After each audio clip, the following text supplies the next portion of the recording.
Good evening again to everyone. This is an interesting and very important topic of how to rise above our difficulties. We all go through bad patches, hard times, karmic bombs explode, we're going along just fine and peaceful, and then suddenly some karma comes up and it has a deep effect on our lives. We're tested at various times in our lives, on the spiritual path, in our relationships, in our job. Maybe we lose our job. We're tested, maybe someone close to us passes away. There are many things that happen along the path, and we are, as devotees, trying to learn how to work with them in a super conscious way, rather than the worldly way, which is to give up, as this beautiful reading was saying, or to think that things won't work, or to become discouraged or down, have low energy. So this class tonight is about how to keep our energy rising so that we can work on a super conscious level with the difficulties that come at different times in our lives. I was thinking about a wonderful example in Autobiography of a Yogi of Lahiri Mahashaya, and how he rose above his difficulties. His wife, Kashi Moni, was also his disciple, and at a certain point he gave her Kriya, and then some days later, he had many disciples, as you know, and she felt a bit forlorn, and like he wasn't paying any attention to her, and the finances weren't good in the family, and so she went to him and said, well, how come you're not paying attention to me, and how come we don't have any money, and so forth. And his way of rising above the circumstance was that he levitated to the top of the ceiling, and she didn't know where he was. And then he materialized himself up there and said, how can a nothing like me provide something for you? So he was able to rise above the experience by levitating. That's not something we can do, but I thought it was a fun story to start with. In our own way, we have to rise above the things that are happening to us. For us, it means to bring our energy up to the spiritual eye, to the superconscious level, through the various practices we have. Master said if you can do 1/100th of what I've given, you can find God. Meaning there's so many tools. We have a huge tool chest of the various practices. We have japa, we have the books, we have retreat facilities that we can go to Pune, we have centers we can go meditate in, we have programs all the time, we have all the books we could ever read or want to read on spirituality, Yoganandaji's writing, Swamiji's, we have music, we have gurubais, we have all the techniques, we have chanting and various things to continue to keep our energy uplifted. And it's a daily task. I don't want to say it's a struggle because it's a joy. As you begin to do the practices, at a certain point, it becomes sahaja, it becomes effortless. First, this is struggle, but then after a while, it's with ease, with joy, that you're able to uplift yourself above the difficulties and worries of life. And I remember a time when I was going through a rough time, and this was a couple of decades back. And I remember I had a picture of Master, and I just inwardly was asking him, why are things so bad? And then I thought of some of my friends, and they were struggling, and my other friends were having a hard time, and some of my family members were, it was just it was a testing time. And but Master didn't allow me to go into the consciousness of what everyone else was just kind of down and out, and all things are terrible. What I felt when I prayed inwardly was this response, what station are you tuned to? What are you attuning to? And this is the question for the devotee, what are we attuning to? If we attune to the consciousness of the world, of course things will be hard. If we can keep our attunement through all the things I just mentioned, keep our attunement to God, to Guru, to Babaji, to the great masters who are guiding our lives, to the divine light that's guiding our lives, to the inward vibration and sound of Om, then we can stand unshaken. Maybe we'll get hard tests. Every person I know who's been on the path for some time and who has that strength within them, they've had difficult tests in their lives.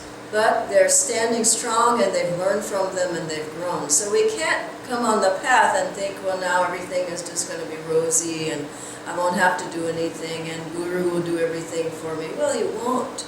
He will put you to the test, and test your strength. Your strength, your religion is tested in the cold light of day, as Sister Gyanamata said.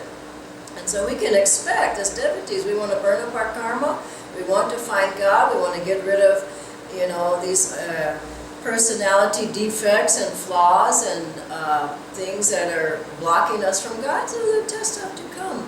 Swamiji said, however, outright misfortune, Master spared them from, and I believe that's still the fact. Outright misfortune, he would just take that away. But if there was some test, some karma that would make you grow, allow you to grow in strength, in attunement, in clarity, and your own inner life, he would allow that to happen. So we can't expect the Guru to do it all for us. So in our own meditations, we should seek the attunement, not a sleepy, sort of drowsy, sitting there for hours doing nothing. We should seek to be constantly uplifted. And Master said, every meditation, every day, try to make the meditation deeper than the last day. Now what does that mean? More focus, more concentration, more heart, more devotion, more openness, more receptivity, more channeling of the energy upward. And so in our meditations, we should aim to end up at this point, at the spiritual eye, and to try to keep our awareness at the spiritual eye as we go through our day. And someone uncomfortable that we don't really like comes into our aura, and then someone screams at us at work, and the child is crying, and I'm sure you've gone through these things. But the more you have a base, or shall I say a bank, of peace, of serenity, of calmness, of inner strength, things will come, but they won't affect us deeply. The karma is there, but if you have armor around you, spiritual armor, then it will hit, but it won't hit you hard, and it won't penetrate all the way. Like the wife of Ramakrishna, Sharda Devi, said, if it's a devotee's karma to break a leg, perhaps he'll get a scratch.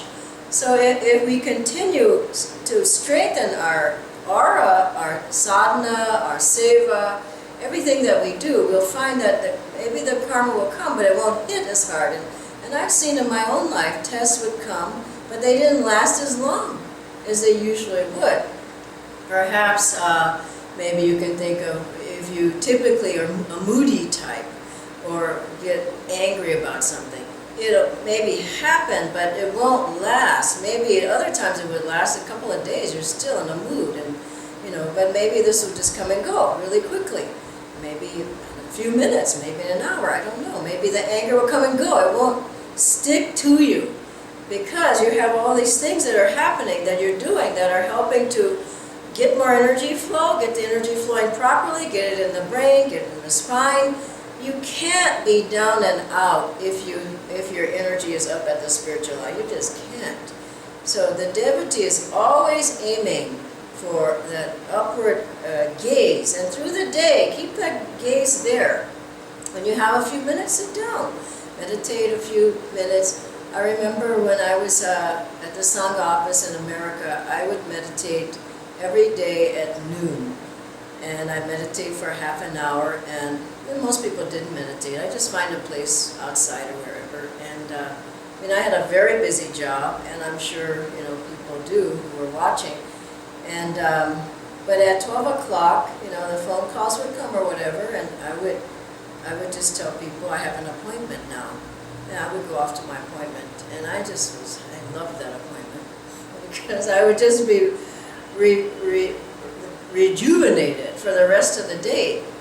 And so take those breaks. Instead of the chai break, you might take a meditation break. Do a few kriyas. And you'll find your energy is more strong, and it's up, and it's in harmony, and you're in attunement.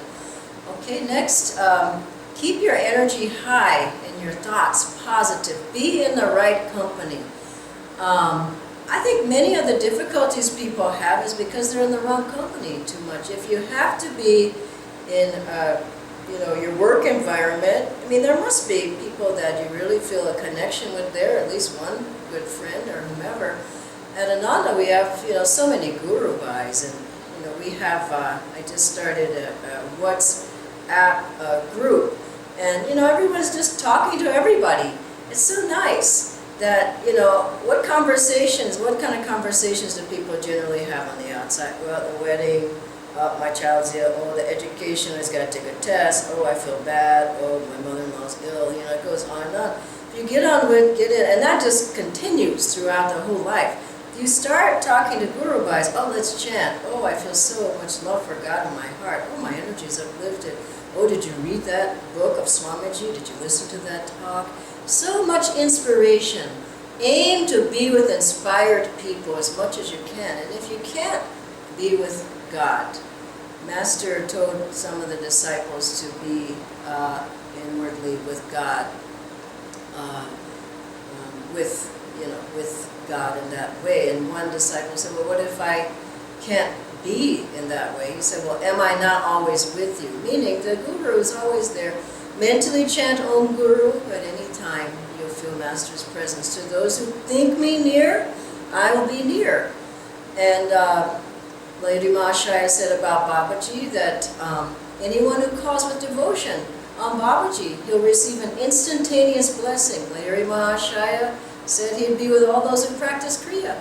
So we have this protection around us all the time. Swamiji said he would just sit in the room with Paramahansa Yoganandaji, and Master could be talking about potholes, filling potholes. He said his energy, Swamiji's energy just going up. He said like his head, top of his head was coming off. There was so much energy that was uplifted just to be in the company. Feel when you're meditating that you're meditating with the Guru, one of the masters. Feel as you walk through your day, you have his hand. He's walking with you. In your meetings, feel he's sitting in one of those chairs in front of you. In your car, feel he's driving. Get a car protector. See Babaji on one side, Master on the other. They're driving the car. And think of ways, have a book with you. You can open any page, at any time. When I go into worldly places, I always have some books. Babaji's are masters, and that's my protection. So, also, go back a little bit. Also, the thing to remember, I was remembering another story I wanted to tell you, is that this man used to come into Swamiji's room. I think it was Norman, I'm not for sure, but he was a huge guy. He was always kind of heavy and in a mood, and who wants to be around people like that? I certainly don't, and Master didn't allow it. People were heavily in negativity, he'd send them to their room. Or not, he didn't want them to be around them. And so this man, he came in and he'd just sit on Swamiji's bed, and he'd just gloom and doom, And that vibration stays. Swamiji said he'd have to chant and, burn incense and whatever to get that energy out. And so if you find yourself in that kind of situation, do what you have to do. Keep a picture of the Guru there. Maybe when the person leaves, if you can, burn some incense, get a candle. You have to work with the thing about the environment, because environment is stronger than willpower. And if you can keep it, just think about it. How many environments do you know of that are like the ashram, or like at the centers, where you go there and most everybody is happy, they're positive, their face is bright, their eyes are bright, their spine is... I see young people sitting like this. It just is wrong. And heavy, heavy energy. It doesn't need to be. So if you're around that, you're going to feel a little, unclean. And you want to take a shower, You come home from places like that, it's just not, it doesn't feel good. So be careful. And as you have to, go home and energize and meditate if you've been in those environments, and keep your energy clear. Also, Swamiji said he would sit, just sitting with Yoganandaji, even thinking of him, just thinking of him in meditation. He said some problems went away that had been there sometimes for years, just thinking of the Guru. How many people spend that kind of time? Consciously concentrating on, looking into the eyes of the Master, calling him. He said things would just dissolve. And so in all the things I mentioned, energization, postures, and various things, we have so many tools to keep us awake and ready. I think anybody who is struggling should just keep in mind all the things that we have, write them down, and utilize them every day. Make your sadhana strong and keep it strong. Master said, if you're in Om, nothing can touch you. And we know the beautiful story of Dr. Lewis. He was out sailing, and a big storm came up and almost capsized his boat. And he remembered what his guru told him. If you're in Om, nothing can touch you. And he gazed here at the spiritual eye. He felt the energy there. He may have seen the light there, may have seen Master there, I don't know. But suddenly he felt the divine presence and that protection around him. And then the seas began to calm. And I believe that was the presence of God through Yoganandaji, just like Jesus was able to calm the seas for his disciple. And Dr. Lewis was able to get back to shore with his, I think he was with some of his relatives. The other relatives were lining the shore, all worried about him on the beach. And he gets to his house and the phone rings, and it's Paramahansa Yoganandaji. And he said, "Doctor, you almost got a little wet." Now he knew, if we can remember to call, to get, but if you can't get in tune, how's the Guru going to help you? If you're in Om, nothing can touch you. And that in my mind means to stay in Om, not to try to jump into it. You can't jump into it. You either have it or you don't.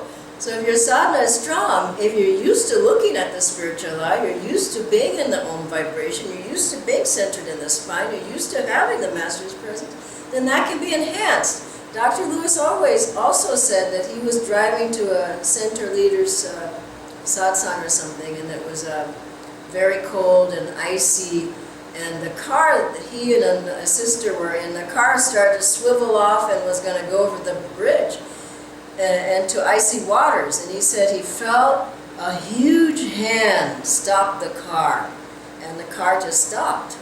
Now, whose hand was it? Well, it was Master's hand, Babaji's hand, the hand of God. And so, in those situations, chant Om Guru, or chant to Babaji and feel their presence helping you to rise above the difficulty. Another thing, let's not think of problems as problems.